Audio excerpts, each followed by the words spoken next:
If you're on your weight loss journey and looking for a different perspective to your fat loss, I call this fat loss by the numbers. I'm going to explain what these individual numbers mean, and then I'll go into my methodology and my philosophy on fat loss. 3,500, which represents the amount of calories in 1 pound of fat. 30 to 40%, which represents the calories from protein I like my clients to eat.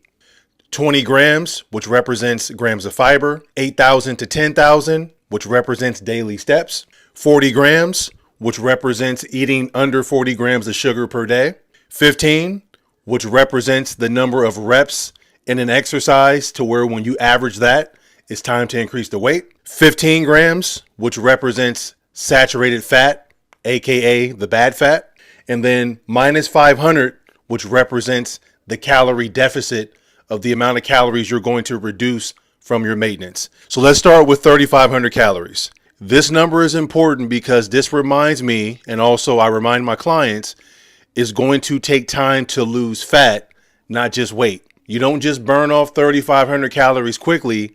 This takes time. Now, as a coach, I'm always mindful that healthy weight loss is 1 to 2 pounds of fat per week. I prefer my clients to aim more for 1 pound per week. That's the standard. Now, next up, 30 to 40% of the calories should come from protein. When you're on your weight loss journey, you're losing body fat. The goal is to try to keep as much muscle tissue as possible. So 30 to 40% of our total calories coming from protein will ensure not only that we maintain as much muscle as possible, but we can also build as much muscle as possible, assuming that we're weight training progressively the right way. 20 grams of fiber. This is important because when we're on our calorie deficit, we want to remain full and we want to make sure we can eliminate waste as well. Typically, the average adult will need about 20 grams of fiber per day. Steps, 8,000 to 10,000. Based off studies, anywhere between 8 to 10,000 steps per day is an active lifestyle. This has been proven through science that if you can reach this number of steps per day, you should not have too many issues with losing weight. Granted, if your calories are in order and you're in a deficit. Next up, we have 40 grams of sugar. From my experience as a coach, the clients who have lost the most fat in a reasonable amount of time, they usually average less than about 40 grams of sugar per day. And most likely you're eating low glycemic fruits, veggies, and whole grains as your carbohydrate sources. So next up, 15 reps.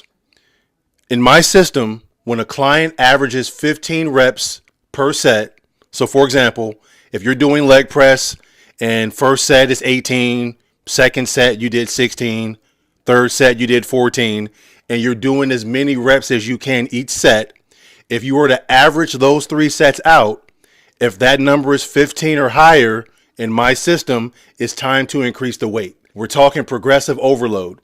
And to be able to build muscle over time, you must have mechanical tension. You must have more resistance so you can challenge your muscles so they can continue to grow. 15 grams of saturated fat.